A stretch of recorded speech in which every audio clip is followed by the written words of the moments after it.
Right guys, so this is going to be my top three picks for Manchester City coming this transfer window. This is going to be a big one for Man City.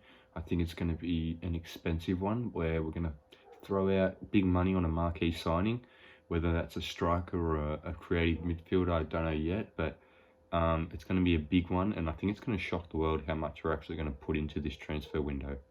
As I said, it's going to be a big one. We've got a lot of key players to replace. Number one on that list being Sergio Aguero, and number two could possibly be Fernandinho if we don't offer him an extension.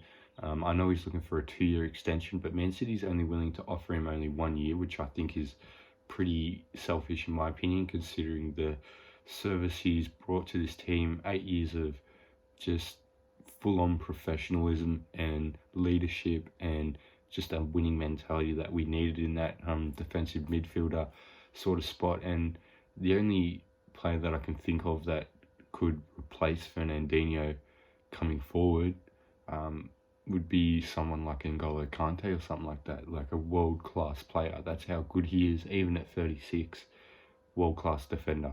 You know, talking about previous years in recruitment, last year I think was if we didn't get Ruben Diaz, it was like a 6 out of 10 window, but we got Ruben Diaz and it took us all the way out to a 9 out of 10. How can we get someone from Portugal and nearly make them the best defender in the world straight off the bat? It is insane, and he really saved us last year, and we wouldn't have gotten to the Champions League final if it wasn't for Ruben Diaz and bringing the best out of John Stones for sure. He brought the best out of all the players, so we need a player like that to join our team that's really going to elevate us to the next level in the area that we need, and really take us to that next step, which is obviously the Champions League trophy. So with that being said, my first pick of the day would have to be Harry Kane from Tottenham Hotspur. This 27-year-old striker is revolutionising his game. He's able to drop in deep now, which is brilliant for us.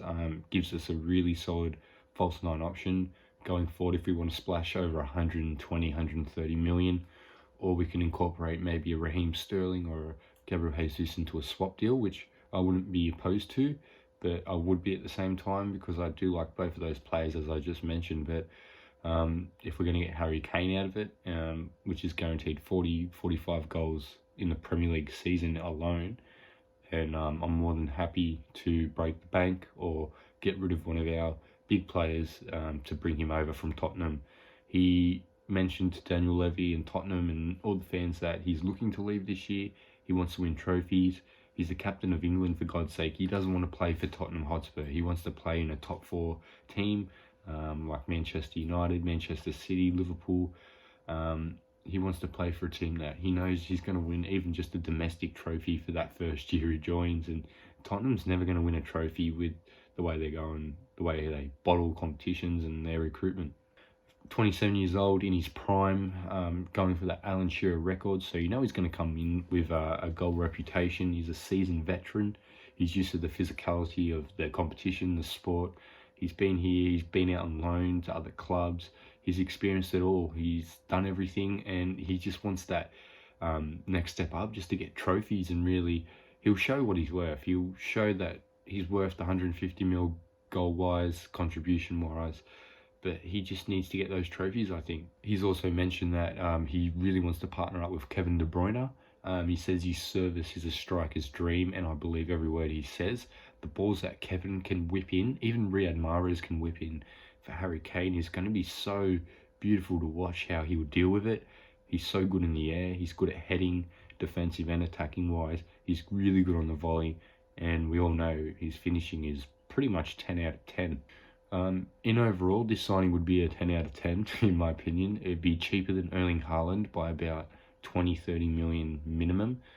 Just saw a report that Borussia Dortmund are asking for 172 million euros or 200 million pounds, or it could be either way, 200 million euros or pounds, doesn't matter, but they want over 170 million for Erling Haaland, and in my opinion, that's a joke. So we got to go for Harry Kane.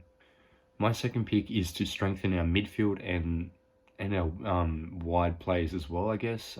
My second pick would be Jack Grealish from Aston Villa. This guy, in my opinion, is the best player in England right now in the midfield. He's so creative on the ball. He makes something out of nothing. He's doing so well in a team that is Aston Villa, that have improved this year and have gotten a plan behind them. And he's willing to stay at Aston Villa if no one makes the appropriate offer for them. And it looks like it's going to be a big one, around at least 95 million euros. But they're looking to add around 100, 110, 120 million in total with add-ons and stuff, which is a lot of money for Aston Villa. And I'm sure they'll use that on two good players to strengthen their team or strengthen their depth. But 100 million is around the price I would have valued Jack Grealish at anyway. I think he's worth every penny. He will provide 15 plus assists, 10 plus goals every season, all competitions. And I think he will be a brilliant addition, brilliant squad depth addition. He will start probably over Phil Foden for the first year and a half, just till Phil Foden gets into that 22, 23-year-old region where he's pretty much in his prime. Because Phil Foden will start his prime earlier than most players, but Jack Grealish will be even really good in that false nine role. I think he could do the job as a false nine role when we need him, sort of like Ferran Torres, where he can play out wide and he could drop into the midfield when needed, but he can get into those positions, those poaching positions when we cut in from the box and knock it back, and maybe there's no Phil Foden, no De Bruyne, no Silva there to tap it in, and Jack Grealish will get in that position with his clunky sort of body, with his short socks, and just really bury it into a corner. And I reckon he get some goals in the City shirt, I reckon, and he'll get a lot of assists, that's for sure, at minimum. He's a long-term option, 5+ years, easy in his prime. He's approaching his prime. He's doing well for his club, well for his country when he gets time. He's really proven, the last 2 years that he is a top 14 player and that he deserves a big contract, worth, 80+ million transfer. And he needs a big club where he knows he can win trophies, where he knows his service is going to be dealt with in the appropriate manner. If we have Harry Kane or even Gabriel Jesus up front, that's better than having who they got up front, Trezeguet or Traore or Ollie Watkins. I think I'd rather Gabriel Jesus finishing my shots than Ollie Watkins. He's also captain of his club, Aston Villa, so there's a leadership option there where we know if he comes in, he can be part of the captain's leadership group if needed. Once he gets settled into the team, he's loyal to his club. He just signed a 5-year contract with Villa, which is going to boost his transfer up a lot, but he's loyal to his club no matter how bad they're doing. He just wants to play a good football and bring the best out of his teammates and himself and the coaching staff. He's a team player. And he's also an individual player, and that's my favourite types of players, the ones that can take it on the head and can also give it to the other players to bring the best out of them on the day, and really elevate a team when they're down. But that's all really the attacking options I have in mind. They're the only two players I really want at City, but I do have a third pick. It's definitely the most unlikeliest out of all the picks, but if we don't even come for this guy before he turns 31, I think we've done a really bad job in recruitment here, considering Fernandinho's 36, going on 37. He's still a solid player and he still has another year in this club. But this guy is the only replacement I can ever see for Fernandinho, and that is N'Golo Kante. N'Golo Kante is a future Ballon d'Or, if not this year should win the Ballon d'Or. He's been so consistent in that midfield. The silent killer. He's a motor. He's an engine. He runs kilometers on kilometers on kilometers every game. He's a little fella, but he loves to get in there. He loves to get rough. He loves to tackle. He loves to commit. He's a leader. He's a World Cup winner, a Champions League winner, a Premier League winner twice. He won one with Leicester, which shows something in itself. He came up from the second division in France to Leicester, then to Chelsea. It was a story that dreams are made of. And he's such a really nice, silent assassin. He smiles, he's quiet, but his voice is heard, his message is clear, and his efforts and intentions are so clear on the pitch that he's there to run, destroy, and create.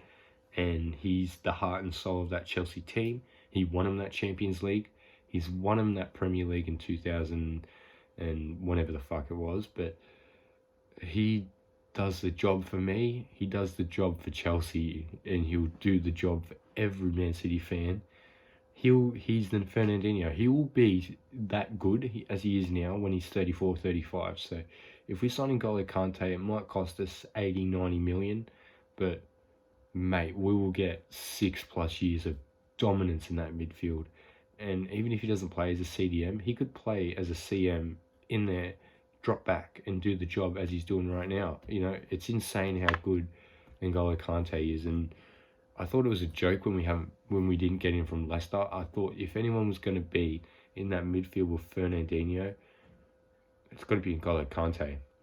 I've watched him in that Champions League game, and I thought, why never City bought this guy? Like, he's seriously the best midfielder in the world at his position in that defensive mid, and he's better than Rodri. I think Rodri could grow into that player, but yeah, just as a third pick, it was going to be between N'Golo Kante and Nuno Mendes, but after Zinchenko's development and how well he's coming from, you know, Ukraine for £2 million, what a bargain. And then from a centre midfielder / centre attacking midfielder, drop back to a left back, learning the fundamentals of all defensive awareness and all the decisions a defender needs to do. He's already comfortable on the ball, but that defensive bit of his game wasn't really there. But he's improved a lot, and I was going to put Nuno Mendes, but I'd rather N'Golo Kante over Nuno Mendes, and I'm sure everyone would agree with that. But yeah, that's my top 3 picks.